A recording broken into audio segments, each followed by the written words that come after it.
नमस्कार प्यारे साथियों, स्वागत है सभी प्यारे साथियों का आपका अपना YouTube channel success study mission में। फ्रेंड्स, आज है 10 दिसंबर 2025 में जितने भी महत्वपूर्ण करंट अफेयर सुर्खियां बनी है, जितने भी महत्वपूर्ण प्रश्न बने हैं, उसके बारे में अपन विस्तृत अध्ययन करेंगे, जानेंगे पूरी जानकारी, स्ट्रेटेजी की और थ्योरी को भी अपन साथ साथ में कवर करते चलेंगे। तो फ्रेंड्स, आप वीडियो को लास्ट तक जरूर देखिए और पेन कॉपी लेकर बैठिए। फ्रेंड्स, आप नोट डाउन करते चलिए, साथ ही साथ जो भी स्ट्रेटेजी के बनाऊंगा उसको आप साथ ही साथ नोट डाउन करते चलिए। इसमें अपन राष्ट्रीय अंतर्राष्ट्रीय खेल जगत की खबरें, समसामयिक और स्ट्रेटेजिकों को भी जानेंगे। अपनी फेसबुक और इंस्टाग्राम आईडी है सक्सेस स्टडी मिशन के नाम से, इसको आप फॉलो जरूर कर दीजिए। और ये आने वाले सभी एग्जाम के लिए महत्वपूर्ण है, चाहे UPSC, banking, railway, NTPC, HSC, पटवार, दिल्ली पुलिस, एसआई और कोई भी वनडे एग्जाम हो, सभी कॉम्पिटेटिव एग्जाम के लिए ये सेशन है वो महत्वपूर्ण रहने वाला है। चलिए चलते हैं अपन पहले प्रश्न की ओर। फ्रेंड्स, पहला प्रश्न बना है, हाल ही में किस अभिनेत्री को पेटा इंडिया 2025 का पर्सन ऑफ द ईयर, क्या है person of the year, person of the year है वो नामित किया है? ऑप्शन ए है रवीना टंडन, ऑप्शन बी है अदा शर्मा, ऑप्शन सी है रेखा शर्मा, ऑप्शन डी इनमें से कोई नहीं। तो आप सही उत्तर कमेंट में जरूर कीजिए।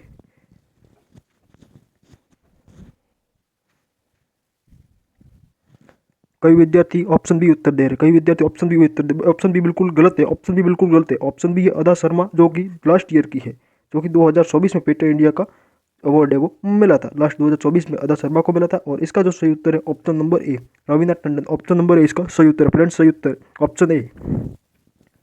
नोट डाउन करते चलिए, नोट डाउन करते चलिए साथ साथ में। ऑप्शन ए इसका सही उत्तर है। PETA India 2025 person of the year जो नामित किया गया है, जो अवार्ड मिला है, वो रवीना टंडन को मिला है। क्यों दिया जाता है इसके बारे में जानते हैं। यह है पशु अधिकारों के लिए लड़ाई लड़ना और पशु अधिकारों के लिए दया आधारित जीवन शैली को बढ़ावा देना, और इसके लिए यह पुरस्कार वो दिया जाता है। वन्य जीवों की संरक्षण करना और वन्य जीवों की रक्षा करना, और इसी के लिए ये अवार्ड है वो दिया जाता है। यह एक बॉलीवुड एक्टर्स है, यानी कि बॉलीवुड अभिनेत्री है रवीना टंडन, इन्हें ये person of the year 2025 PETA India का अवार्ड है वो मिला है। आप याद रखें, अदा शर्मा को ये 2024 का अवार्ड मिला है, पर्सन ऑफ द ईयर 2024 अदा शर्मा है। चलिए चलते हैं अगले प्रश्न की ओर। दूसरा प्रश्न बना है, हाल ही में सशस्त्र सेना झंडा दिवस, सशस्त्र सेना झंडा दिवस कब मनाया गया? सशस्त्र सेना झंडा दिवस कब मनाया गया? ऑप्शन ए है 6 दिसंबर, ऑप्शन बी 7 दिसंबर, ऑप्शन सी है 9 दिसंबर, ऑप्शन डी इनमें से कोई नहीं। तो फ्रेंड्स, सही उत्तर बताने की कोशिश करें फटाफट फटाफट। एक बार वीडियो को शेयर जरूर कर दें, वीडियो को शेयर कीजिए और वीडियो को लाइक जरूर करें। सशस्त्र सेना झंडा दिवस कब मनाया गया? तो फ्रेंड्स, इसका जो सही उत्तर रहेगा option number B, option number B इसका सही उत्तर रहेगा 7 दिसंबर। 7 दिसंबर को प्रत्येक वर्ष है वो सशस्त्र सेना झंडा दिवस है वो मनाया जाता है। इसकी शुरुआत कब हुई? इसकी शुरुआत हुई है फ्रेंड्स 1949 1949 को इसकी शुरुआत हुई। उसके बाद से प्रत्येक वर्ष 7 दिसंबर को सशस्त्र सेना झंडा दिवस है वो मनाया जाता है। अब क्यों मनाया जाता है, क्यों मनाया जाता है, इसके बारे में जानते हैं। तो भारतीय सशस्त्र बलों के साहस, समर्पण और देश की रक्षा में उनके अदम्य योगदान को याद करने के लिए, उनको सम्मान देने के लिए दिवस है वो मनाया जाता है। ये आप जरूर याद रखें, 7 दिसंबर को प्रत्येक वर्ष सशस्त्र सेना झंडा दिवस है वो मनाया जाता है। कब से शुरू हुआ है? 1949 को। चलिए चलते हैं अगले प्रश्न की ओर। अगला प्रश्न क्या बना है? अगला प्रश्न बोला है, हाल ही में किस राज्य में अर्थ समिट 2025 का उद्घाटन 5 दिसंबर 2025 को किया था? 5 दिसंबर 2025 को अर्थ समिट का उद्घाटन है वो किस राज्य में किया गया था? किस राज्य में किया गया था? ऑप्शन ए है गुजरात, ऑप्शन बी है Gujarat, option A Rajasthan, option B Gujarat, option C है महाराष्ट्र, ऑप्शन डी इनमें से कोई नहीं। ऐसे ही प्रश्न आपको एग्जाम में देखने को मिलेंगे, तो आप वीडियो को एक बार शेयर जरूर करें सभी विद्यार्थियों के पास और ये जानकारी पहुंच सके। एक बार वीडियो को लाइक कर, दबा के लाइक कर दें और वीडियो को शेयर जरूर करें। अर्थ समिट 2025 वेरी इंटरेस्टिंग प्रश्न है, वेरी इंटरेस्टिंग प्रश्न है। आप इसका सही उत्तर देने की कोशिश करें। अर्थ समिट 2025 का उद्घाटन है वो किस राज्य में किया गया था? 5 दिसंबर को किया गया था, लेकिन किस राज्य में किया गया था?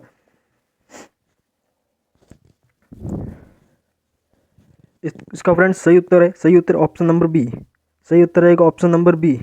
ऑप्शन नंबर बी इसका सही उत्तर है। हाल ही में गुजरात राज्य में, गुजरात की राजधानी गांधीनगर में अर्थ समिट 2025 का वो उद्घाटन किया गया था, और इसका आयोजन 3 चरणों में किया जाएगा।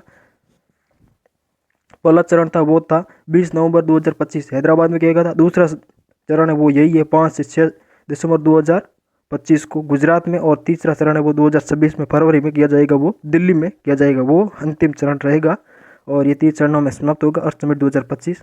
और दूसरा चरण हाल ही में 5 से 6 दिसंबर 2025 को गुजरात के गांधीनगर शहर में आयोजित किया गया। और इसका आयोजन 5 से 6 दिसंबर को किया। इसका मुख्य उद्देश्य है वो ग्रामीण नवाचार और सतत विकास करना है। ग्रामीण नवाचार और सतत विकास करना इसका मुख्य उद्देश्य है।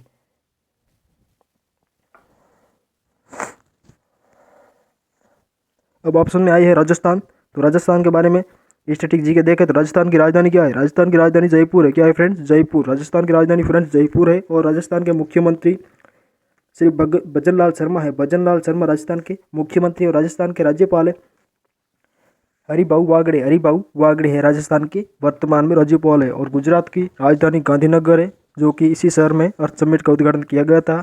और इसका उद्घाटन अमित शाह के द्वारा किया गया था। किसके द्वारा? अमित शाह के द्वारा किया गया था। और गुजरात की राजधानी गांधीनगर। गुजरात के मुख्यमंत्री भूपेंद्र सिंह पटेल है। कौन है फ्रेंड्स? भूपेंद्र सिंह पटेल। और गुजरात की गवर्नर है वो आचार्य देवव्रत। क्या है फ्रेंड्स? आचार्य देवव्रत है। गुजरात के राज्यपाल है वो आचार्य देवव्रत है। महाराष्ट्र की राजधानी मुंबई है। महाराष्ट्र की राजधानी मुंबई है। महाराष्ट्र के मुख्यमंत्री कौन है फ्रेंड्स? महाराष्ट्र के मुख्यमंत्री एकनाथ शिंदे। एकनाथ शिंदे। और महाराष्ट्र के राज्यपाल है राव साहिब दंडेकर। राव साहिब दंडेकर। इसको आप साथ साथ नोट डाउन करते चलिए। नोट डाउन करते चलिए और साथ साथ आप आवाज़ दोहराइए। आप इसको दोहराते चलिए ताकि आपको जल्दी याद हो सके। चलिए चलते हैं अगले प्रश्न की ओर। चौथा प्रश्न बना है, हाल ही में किस देश ने अफ्रीका का पहला देश और दुनिया का 5वां देश जिसने ऑन्कोसेरसियासिस जिसे नदी अंधापन भी कहते हैं, नदी अंधापन भी कहते हैं, को सफलतापूर्वक वो खत्म कर दिया है। ये बीमारी का नाम है, आँख से संबंधित बीमारी है जिसका नाम है ऑन्कोसेरसियासिस, जिसे नदी अंधापन भी कहते हैं। और इस बीमारी को सफलतापूर्वक वो खत्म कर दिया गया है। किस अफ्रीका का देश है? Option A Mexico, option B Niger, option C है ग्वाटेमाला और ऑप्शन डी इनमें से कोई नहीं। ये महत्वपूर्ण प्रश्न है। तो इसका जो सही उत्तर है option number B Niger. Niger देश है जिसने हाल ही में जो नदी अंधापन नाम से बीमारी है इसको सफलतापूर्वक खत्म कर दिया गया है। सफलतापूर्वक खत्म कर दिया गया है। नाइजर देश है। नाइजर की राजधानी क्या है? नियामी। राजधानी नाइजर की राजधानी नियामी है। और नाइजर की मुद्रा है वो फ्रा। क्या है फ्रेंड्स? फ्रा नाइजर की राजधानी है। और ग्वाटेमाला की राजधानी है, ग्वाटेमाला की राजधानी है वो है ग्वाटेमाला सिटी। ग्वाटेमाला की राजधानी ग्वाटेमाला सिटी है। और मेक्सिको की राजधानी है मेक्सिको सिटी। क्या है फ्रेंड्स? Mexico city. और मेक्सिको की मुद्रा है वो Mexican peso. Mexican peso Mexico की मुद्रा है। ग्वाटेमाला की राजधानी ग्वाटेमाला सिटी है। और ग्वाटेमाला के वर्तमान में जो राष्ट्रपति है वो है बर्नार्डो अरेवालो दे लेओन। अरेवालो दे लेओन है। इसको आप साथ साथ याद रखने की कोशिश करें और नोट डाउन करते चलिए। याद नहीं रहे तो आप नोट डाउन करते चलिए क्योंकि आप इसको रिवीजन कर सके। चलिए चलते हैं अगले प्रश्न की ओर। 5वां प्रश्न बना है, हाल ही में महिला एवं बाल विकास मंत्रालय के द्वारा कितने दिनों का बाल विवाह मुक्त भारत अभियान चलाया जा रहा है? मोस्ट इंपोर्टेंट प्रश्न है, परीक्षा की दृष्टि से पूछा जा सकता है। ऐसे प्रश्न आपको परीक्षा में देखने को मिलेंगे। बाल विवाह मुक्त भारत अभियान है वो हाल ही में कितने दिनों के लिए चलाया जा रहा है?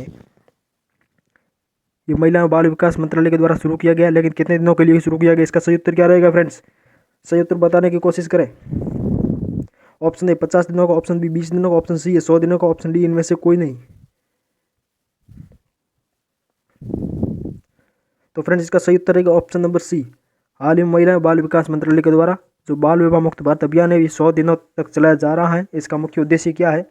इसका मुख्य उद्देश्य समाज में जो भी कुरीतियाँ हैं बाल विवाह संबंधी उनको समाप्त करना और बाल विवाह संबंधित चेतना फैलाना। बाल विवाह के खिलाफ वो चेतना फैलाना। समाज में जो भी कुरीतियाँ है उसको समाप्त करना और समाज में बाल विवाह के खिलाफ जो भी चेतना है उसको जगाना है ताकि देश को बाल विवाह मुक्त करा सके। देश को बाल विवाह मुक्त करने के लिए ये मुहिम चलाई जा रही है, ये अभियान चलाया जा रहा है। ये 100 दिनों का अभियान है।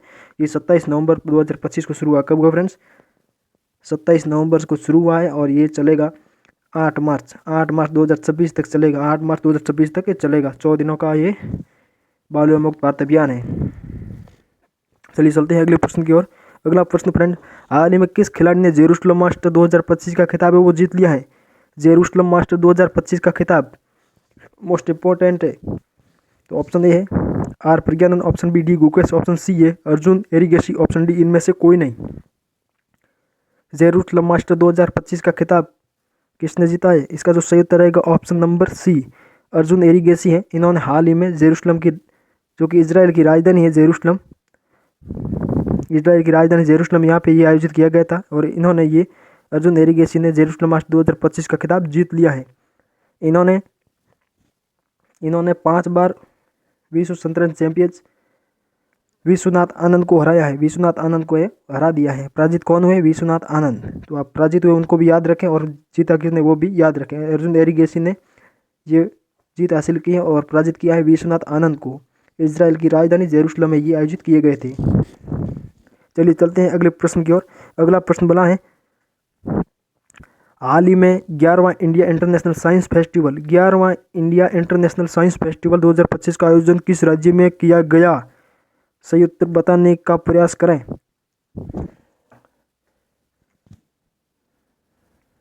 ऑप्शन ए है मुंबई, ऑप्शन बी है बेंगलुरु कर्नाटक, ऑप्शन सी है पंचकुला हरियाणा, ऑप्शन डी इनमें से कोई नहीं। इसीलिए मैं बताता हूँ कि हमेशा आप न्यूज़ पढ़ें और करंट अफेयर्स का जो सेशन रहता है उसे हमेशा देखें, ताकि जो भी ऑप्शन में इनसे रिलेटेड मैं स्टैटिक जीके का भी मैं अध्ययन करवाऊंगा साथ ही साथ।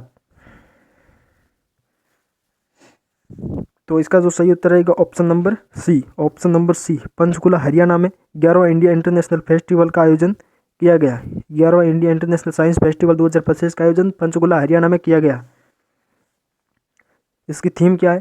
तो इसकी थीम है वो है वैज्ञानिक विकास के माध्यम से आत्मनिर्भर भारत बनाना। वैज्ञानिक विकास के माध्यम से आत्मनिर्भर भारत, ये इसकी मुख्य थीम है। थीम को आप जरूर याद रखें, पूछा जा सकता है 11वां इंडिया इंटरनेशनल साइंस फेस्टिवल 2025 की थीम क्या है। तो थीम आपको बताना है वैज्ञानिक विकास के माध्यम से आत्मनिर्भर भारत।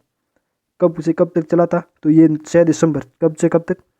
6 दिसंबर से 9 दिसंबर तक, 6 दिसंबर से 9 दिसंबर तक ये चला है। पंचकुला हरियाणा में इसका आयोजन किया गया था। ऑप्शन में अब आया है मुंबई। तो मुंबई क्या है? मुंबई है महाराष्ट्र की राजधानी। क्या है फ्रेंड्स? महाराष्ट्र की राजधानी। महाराष्ट्र के मुख्यमंत्री एकनाथ शिंदे हैं। एकनाथ शिंदे महाराष्ट्र के मुख्यमंत्री। महाराष्ट्र के राज्यपाल है राव साहेब दंडेकर महाराष्ट्र के राज्यपाल है। कर्नाटक की राजधानी है बेंगलुरु। हरियाणा की राजधानी क्या है? चंडीगढ़ है। पंजाब की भी चंडीगढ़ है। आप इसको जरूर याद रखें, मेरे साथ आप दोहराते चलिए। चलिए चलते हैं अगले प्रश्न की ओर। अगला प्रश्न बना है, हाल ही में विश्व मानव अधिकार दिवस कब मनाया गया? विश्व मानव अधिकार दिवस है वो कब मनाया गया? मैं इसके बाद एक सेशन लेकर आऊँगा जो भी दिवस मनाए गए हैं उसके बारे में और उनकी संबंधित थीम के बारे में। एक नेक्स्ट सेशन इसके बारे में लेकर आऊँगा, तो आप उस वीडियो को जरूर देख लेना और एक बार चैनल को सब्सक्राइब जरूर कर देना, ताकि सभी विद्यार्थियों के पास जानकारी पहुँच सके और आपके पास नोटिफिकेशन पहुँच सके।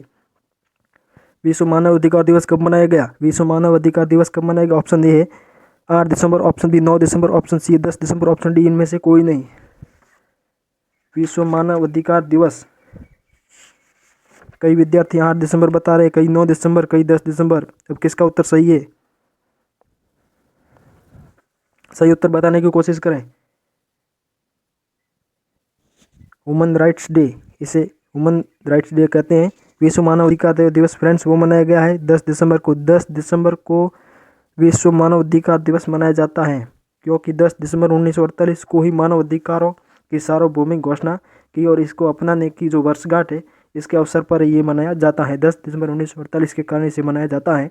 और इसकी इस साल की जो थीम है वो है ह्यूमन राइट्स और एवरीडे इनिशियल। ह्यूमन राइट्स और एवरीडे इसेंशियल, मानव अधिकारों को रोजमर्रा की जिंदगी की मूलभूत आवश्यकताओं के रूप में देखना इसकी मुख्य थीम है। तो थीम को आप जरूर याद रखें, जो भी डे आता है उसकी थीम को जरूर याद रखें। लेकिन एक बार मैं सेपरेट सेशन लेकर आऊँगा, उसमें सभी जो दिवस को कवर करवाऊँगा और साथ साथ उसकी थीम को भी कवर कराऊँगा।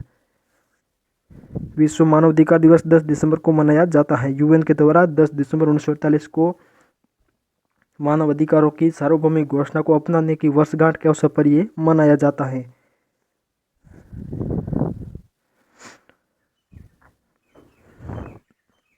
तो फ्रेंड्स ये था आज का सेशन। तो आपको कैसा लगा सेशन? आप वीडियो को लाइक जरूर कर दें, और वीडियो को शेयर जरूर करें, ताकि सभी विद्यार्थियों के पास ये जानकारी पहुंच सके। और कमेंट में बताना कितने आपके इसमें से प्रश्न आपके सही हो रहे थे और कितने गलत हो रहे थे। और चैनल को सब्सक्राइब जरूर कर दें, ताकि आने वाले वीडियो का जो भी नोटिफिकेशन है वो सबसे पहले आप तक पहुँच सके और अपनी क्लास आप उस क्लास में उपस्थित हो सके और ये वीडियो देख सके। अपन मिलते हैं नेक्स्ट वीडियो में, तब तक के लिए धन्यवाद। जय हिंद, जय भारत।